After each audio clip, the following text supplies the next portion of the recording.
শীতকাল মানে হলো পিঠা খাওয়ার উৎসব আর পিঠা খাওয়ার ধুম পড়ে যায় চারিদিকে চারিদিক খালি পিঠা আর পিঠা। আর এই পিঠা যদি হয় একদম অন্যরকম ভিন্ন স্বাদের তাহলে কেমন লাগে বলেন তো। আসসালামু আলাইকুম, সবাই কেমন আছেন? আশা করি সবাই ভালো আছেন। তো আজকে একটি রাজকীয় পিঠার রেসিপি আপনাদেরকে দেখাবো, যেই পিঠাটা একবার যদি আপনারা বানান বারবার বানাতে ইচ্ছা করবে। মাত্র 10 মিনিট আপনারা এই পিঠা কিন্তু অনায়াসে বানিয়ে খেতে পারেন। তো চলেন আমার এই পিঠার রেসিপিটা দেখা যাক। তো প্রথমে এখানে আমি 1.5 কাপ পরিমাণ দিয়েছি পানিতে দিয়েছি আমি লবণ। তো লবণটা আমি পরিমাণ মতো দিয়েছি। তো তারপরে আমি এখানে দিয়েছি 1 কাপ পরিমাণ চালের গুঁড়া। অবশ্যই এখানে চালের গুঁড়া দেওয়ার চেষ্টা করবেন, না হলে কিন্তু এই পিঠাটা খেতে ভালো লাগবে না। তো চালের গুঁড়া দিয়ে এটা আমি আটাটা সিদ্ধ করে নিলাম।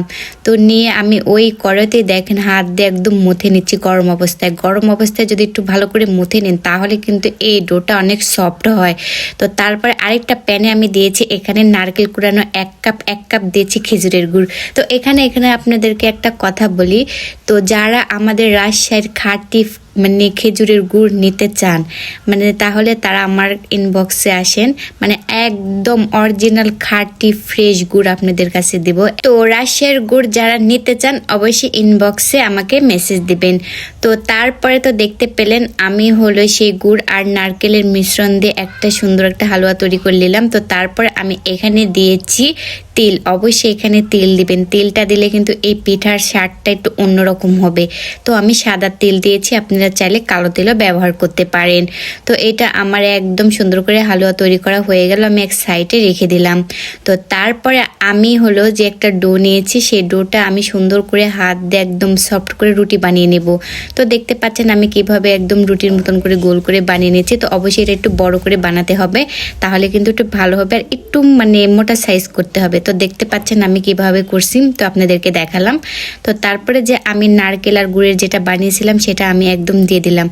আর তারপরে এখান থেকে হাত দিয়ে সুন্দর করে গোল করে একদম আস্তে আস্তে করতে হবে যেন এটা ফেটে না যায়। তো তারপরে সাইড দিয়ে আমি এটা কেটে দিলাম, যাতে দেখতে অনেক সুন্দর লাগে সেজন্য।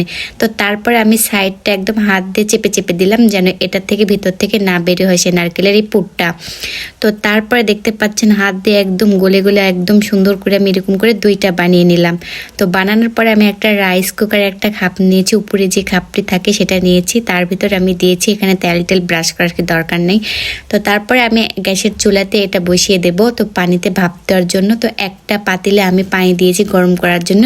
পানিটা যখন গরম হয়ে আসলো সে পিঠার আমি দিয়ে দিলাম, দিয়ে আমি 5 মিনিট এটা ভাপিয়ে নিব। তো 5 মিনিট পরে দেখেন পিঠাটা কত সুন্দরভাবে হয়েছে।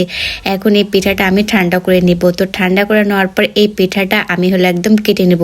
তো আস্তে আস্তে পিঠাটা কাটবেন তাহলে কিন্তু ভালো হবে, যদি জোরে কাটতে চান তাহলে কিন্তু এটা ভেঙে যাবে। তো দেখতে পাচ্ছেন আমি কিভাবে কাটতেছি, কি সুন্দর হয়েছে, একদম রাজকীয় স্বাদে। এটা কিন্তু আপনার বিয়েতে কিন্তু হলুদের অনুষ্ঠানে কিন্তু ডালা সাজাতে পারেন। দেখেন কত সুন্দর লাগতেছে, তাই না?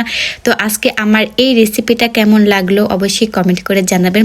আর যারা রাজশাহীর গুড় কিনতে চান বা খেতে চান তারা আমার ইনবক্সে এসে নক দিবেন। তো আজকের ভিডিওটা এ পর্যন্তই।